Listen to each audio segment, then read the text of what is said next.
and welcome to episode 50, the 50th episode of the Tavern Chat Podcast. I'm your host, Eric Tenkar, your bartender in the OSR, your main proprietor at the Tenkar's Tavern blog. Today, we're going to look at the 2018 ENnies nominations. They were announced yesterday over on Unknown World, and some things to note.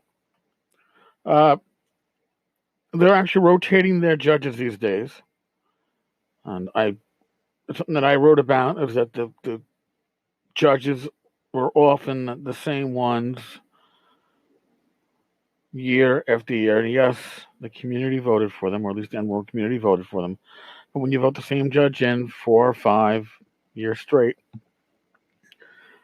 you're not getting new blood into the process. And you have to remember, and these judges get free product shipped to them anywhere in the world to do with as they see fit after using them to make their nominations. So frequently they wind up on eBay or sold to smaller retail stores or whatever. It's definitely money making. They're not just volunteers. They're doing it for a little reward, because there are lots of products. There were over 500 submitted products this year. 23 categories and 72 publishers are featured in the year's nominations. This is from the ENworld site. Now, note, there are no Wizards of the Coast nominations this year. Wizards of the Coast did not submit. So there's no 5e products from Wizards on any of these categories. I'm going to pick out ones when I go through this if I think it's interesting, if I think it's something that you should be looking at as somebody who is a fan of the OSR, old school role-playing. So let's go and look at the nominations this year. Best Adventure. If you're looking to reward the OSR for a good product, The Darks of Hot Springs Island from publisher Swordfish Island. Good thing to look at. Delta Green, A Night at the Opera, Arc Dream Publishing. Delta Green stuff is always good. So I think that you have something that you can look at there. Best Aid Accessory. I mean, it's whatever. Nothing worthwhile. Best art cover. Yeah. We'll skip that one too. Best art interior. Well, you could vote for the Starfinder Core Rulebook, but let's not. Instead, Frostbitten and Mutilated Lamentations of the Flame Princess. Probably a solid choice. Artist Zach Smith. My personal opinion of Zach notwithstanding, I'm sure it's a fine looking book, and why not? Best blog. Nothing really stands out for old school gamers. Gnome Stew is usually a perennial winner, so I guess Gnome Stew, whatever. Best cartography. This one is an easy one. The Midlands, an OSR setting and Bisteri Monkey Blood design and publishing. That's Glenn Seal. Yes, do it. Vote for it when it gets down to you. Best electronic book. Again, Delta Green, Night at the Opera is in for it. I do like the Delta Green stuff, so that's my little thing. Best family product. Couldn't tell you crap. Best free game. Yeah, no, don't know shit. Best free product. All right. My personal opinion. You got 2 choices here that really kind of fit the mold. RuneQuest Quick Start and Adventure from Chaosium. That's the return of RuneQuest, which harkens back to pretty much the 2nd edition of RuneQuest. Prior to the Mongoose. And Vaginas Are Magic from, again, Lamentations of the Flame Princess. Raggy, I know, is a shock jock of the OSR. We actually discussed this a little bit on Tavern Chat last night, and you know, it's a good book. Apparently, I don't have it, but hey, God bless. Best game, Delta Green's again in the running. Good choice. Zweihander from Grim and Perilous Studios. That's the pretty much the reimagined Warhammer Fantasy Roleplay game. Another good choice. Best miniatures product.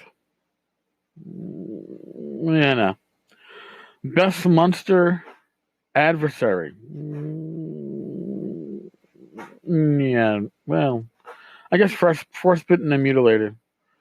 Lamentations of the Flame Princess. Best podcast. All right, listen. Hobbs and Friends of the OSR, misdirected Mark. That is the be all. That is the end all. Let's just say that. That's if you're gonna vote, that's where you want to go.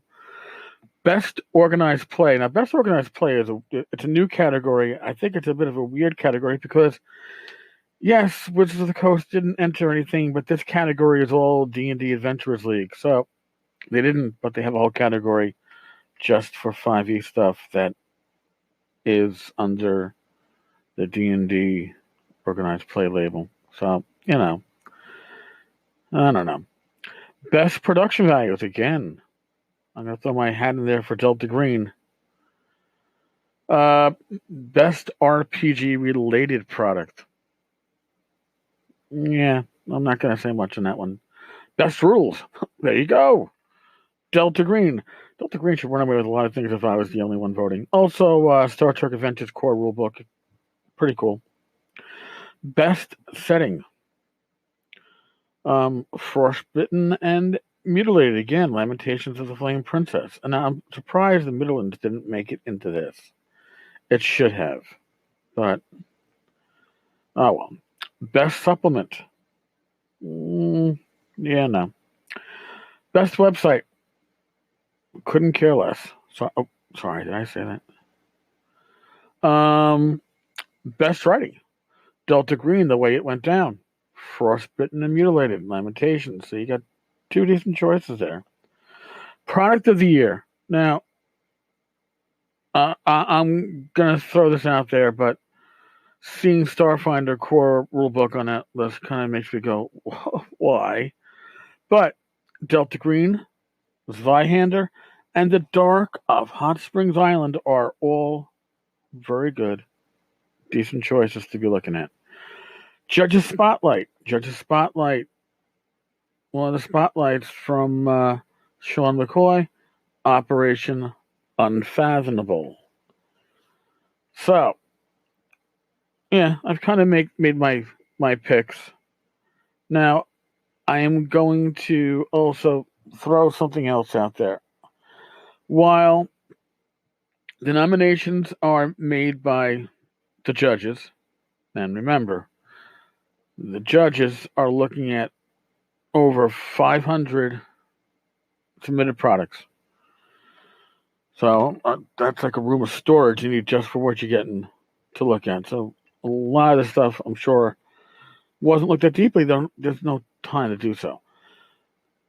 I think one of the more honest categories is podcast because you are submitting. Again, this is something that I should mention again.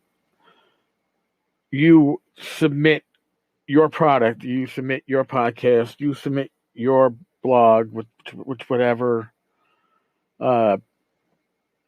product, episode, blog post that you think is of the category to win.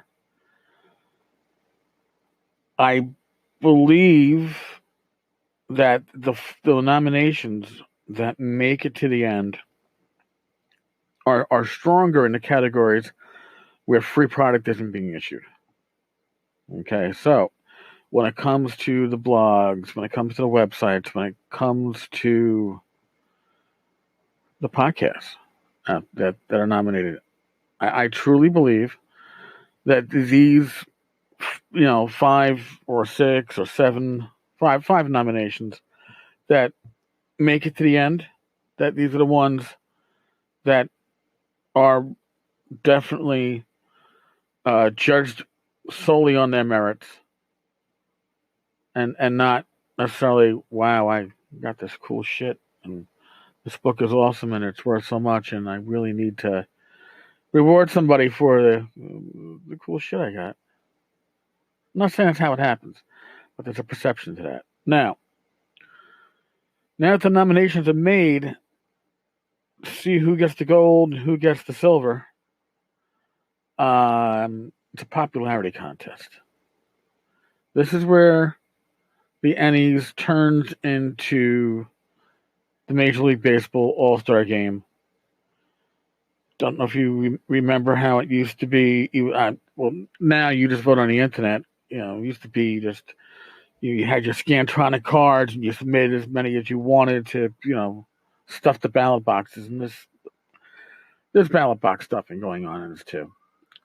And I'm not saying it's necessarily by the publishers, it's by their fan base. So ENnies winners in the end aren't necessarily the best product out there. They are the ones with the greatest following using in social media. That being said, especially for Hobbs and Friends of the OSR, I personally think it's one of the finest podcasts I've listened to. I told Jason this last night when he popped into our weekly Tavern chat live. Listening to Hobbs and Friends is like sitting down with Jason and his friends at a local bar and discussing gaming. It is that good. It is that down to earth. It is fucking awesome.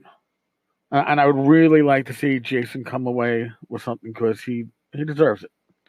So this is my call to stuff the ballot box, especially when it comes to Hobbs and Friends of the OSR. So do what you can. I'll do what I can. I'm not saying vote multiple times.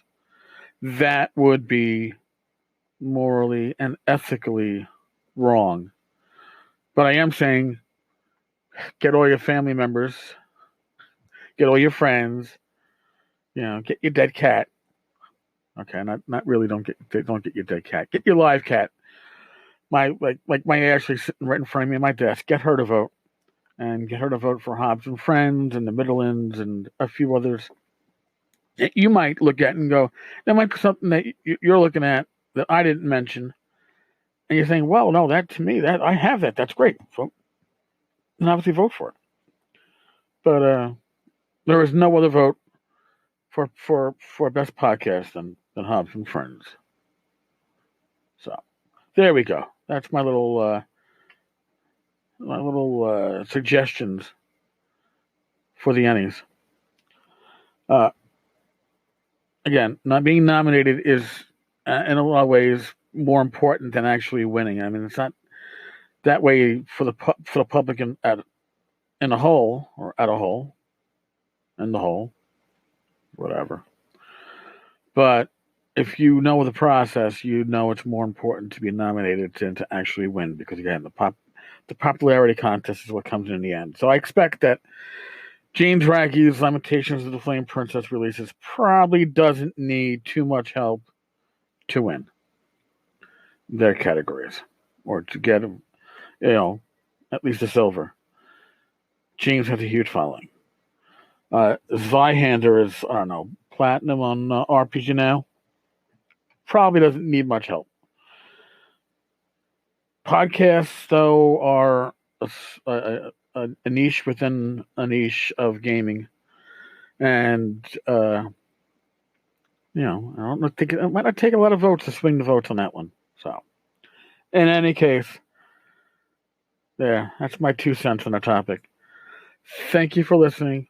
I really appreciate it. Be safe. God bless. Roll your dice well.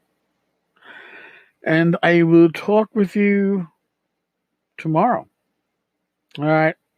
I'm out of here. My niece is downstairs. I gotta do some uncle time. Woohoo! Bye bye.